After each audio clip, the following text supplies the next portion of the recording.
So this video is all about the control of body temperature, so another homeostatic mechanism that we find within the body.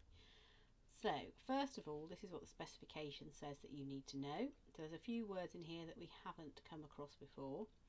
So the blood temperature is monitored and controlled by the thermoregulatory centre in the brain. The thermoregulatory centre contains receptors sensitive to the temperature of the blood. The skin contains temperature receptors and sends nervous impulses to the thermoregulatory centre. And then there's some details about how we control our body temperature. So let's first of all consider what happens to the body on a hot day.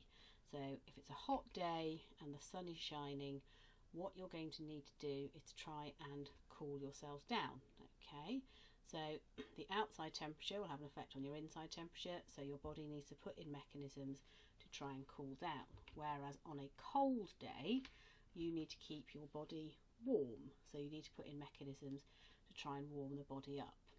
Now, controlling body temperature is an example of negative feedback. So we dealt with this right back at the beginning when we were thinking about homeostasis and what homeostasis is. So within the body we have this set of internal conditions that we need to keep constant, and those internal conditions were things like ion content, salt content, water content. One of those things we need to keep constant is the temperature, and the way these work is they are monitored and controlled by examples of negative feedback. So negative feedback is the body is monitoring the internal conditions. If there is a change in those conditions, then mechanisms are put in place to bring them back to normal. So there's a set of normal conditions. If something changes, mechanisms are put in place to bring it back to normal. So it may be that your body water becomes too high, or your temperature becomes too low, or your blood glucose becomes too high. We put all these mechanisms in place and we bring them back down to normal levels. And control of body temperature is one of these mechanisms. So within the body, we maintain a normal body temperature of 37 degrees.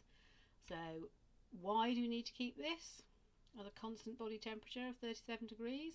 Well, let's relate this back to chapter 2, and it's all to do with enzymes. So within the body, enzymes have a nice optimum temperature that they like to work at. Now remember, that optimum temperature is not 37, it is slightly higher, so that there is leeway that if we get a temperature, if we get a fever, our enzymes can still work. But our body temperature needs to be nice and constant to give us the optimum levels for our enzymes to work at. But there are some advantages to keeping this constant body temperature. So we are classed as being warm-blooded. So that's us and the birds. And what this means is we maintain our constant internal temperature. So other organisms, so the reptiles, the amphibians, the fish, their internal temperature is very much controlled by whatever the external temperature is. So if it gets very hot, then they might have to go into the shade because their body will overheat. If it's very cold, they won't be able to do anything because they're very they can't do anything, have got very little energy because it's so cold. So the advantages of being warm-blooded means that we can survive and live in a variety of locations and conditions. So we're not restricted to just living somewhere where it's warm. All right, we're perfectly adaptable. We can live somewhere hot, we could live somewhere cold, because we maintain our own internal body temperature. So this next bit you do need to write down into your book, and this is about how we monitor that temperature, and it's key that we remember two pieces of information. So first of all, there is a location within our brain called the thermoregulatory centre. Now the thermoregulatory centre sits in your hypothalamus, which is part of the brain which is right in the middle, so right tucked up sort of behind your eyeballs, and that receives information from two places. So first of all, it monitors what we refer to as your core temperature, and this is the temperature of the blood as it flows through the brain. So this is your core body temperature. It also receives information about the external temperature. So So it receives information from the sensory receptors in the skin. And remember, we've talked about this before. So sensory receptors in the skin monitor temperature. They'll send an electrical impulse along a sensory neuron to this particular part of your central nervous system, your thermoregulatory centre. So this is monitoring the temperature, the core body temperature and the external temperature as it passes through. So one of them is taking temperature of the blood, one its impulses from sensory receptors in the skin. Your body will do everything it can to maintain your core body temperature at the detriment of some parts of your body. So if you're somewhere really, really cold, right, your body will redirect blood away from the surface of your skin, which is also going to be cold, to keep your internal organs warm and to try and maintain that core body temperature. And that's why you can get frostbite and have to have your fingers cut off. So we're now going to watch a video where they subject a poor gentleman to some terrible things. The temperature of our environment is constantly changing. So what happens to our body's temperature? To investigate, Jim is being fitted with a special ear probe. It's connected to a digital thermometer and measures his internal or core temperature. It's just over 36 Celsius. A similar device measures the temperature of his skin. His skin temperature is lower. At the moment, it's just over 30 Celsius. Put him in a room where the temperature is a sweltering 40 Celsius and we'll see what happens. Viewed through a thermal imager, cold spots, like his hands and nose, show up as blue or black. The warm surroundings are orange and yellow. The ear and skin probes are connected up. Then it's time to sit back and relax. It doesn't take long for Jim's skin temperature to increase. After just 4 minutes, it's already 35 Celsius and will keep on rising. But deep inside, Jim's core temperature remains more steady. It's risen by just 1 degree. This water bath is icy cold. What do you think will happen to the temperature of the skin on Jim's arm?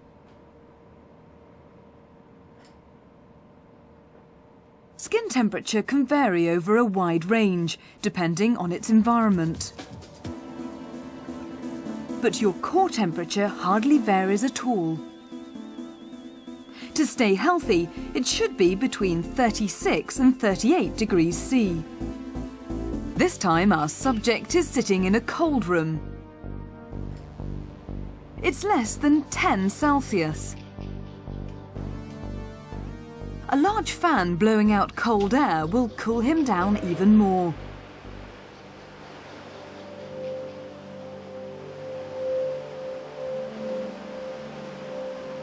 When Jim is cold, his skin looks pale in colour and there's no sign of sweat.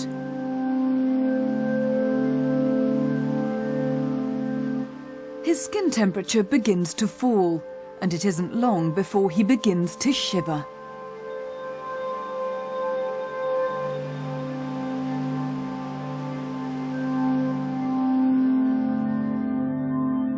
When it's cold, blood vessels in your skin constrict, so less heat is lost from the blood.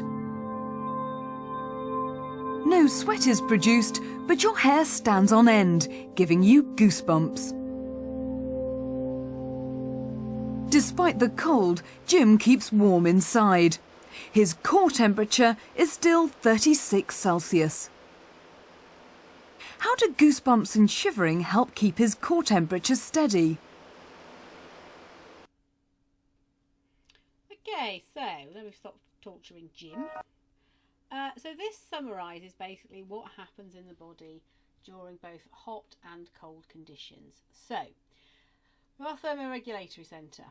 So let's have an example if the body temperature rises. Now this is important that we use the correct scientific language when we're describing this.